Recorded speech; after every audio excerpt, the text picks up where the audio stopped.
Attempted murder accused Vusimuzi Matlala believes that he is being treated unfairly. During his appeal, he told the High Court in Johannesburg that he is the only accused out of 5 who remains behind bars in this matter. However, the High Court agreed with the Alexandra Magistrates Court that Matlala is a flight risk. The NPA welcomes the dismissal of Vusimuzi Matlala's bail appeal by the High Court of South Africa, Gauteng Division in Johannesburg.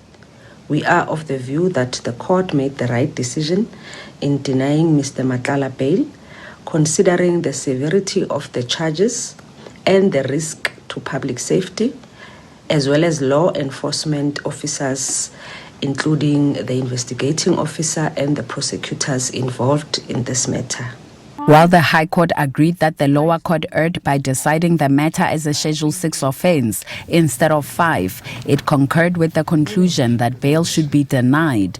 Previously, Matlala argued that the state's case is based on suspicion. He insisted that he is a candidate for bail as he has cooperated with investigations. Our case is that he did satisfy the onus in terms of Schedule 5. That onus being that the interest of justice do permit his release on bail. There was nothing untoward or suspicious in his conduct. He had always cooperated with the SABC and RDEC. He had always appeared. There was no instance where they had requested him to appear and he hadn't. The High Court upheld the view that the state's case cannot be described as weak. The state alleges that Matlala is the mastermind who paid gunmen to pull off the head on his former partner. Among other things, the prosecution relies on a voice recording between the gunmen and money transactions around the time of the failed assassination attempt. It previously expressed concern about Matlala's behavior behind bars and his false Eswatini identity card.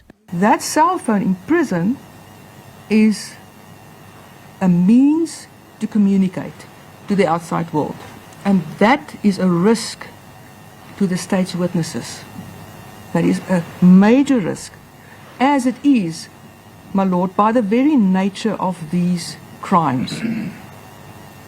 By the very nature, these witnesses are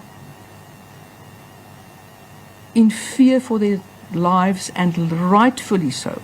So, my lord, the fact is that the behavior of the appellant is not that impeccable. Matlala's legal team says it will be consulting with him to take instructions on the way forward. For now, Matlala remains behind bars, with his next court appearance scheduled for next month. Neria Shakotsa, SABC News, Johannesburg.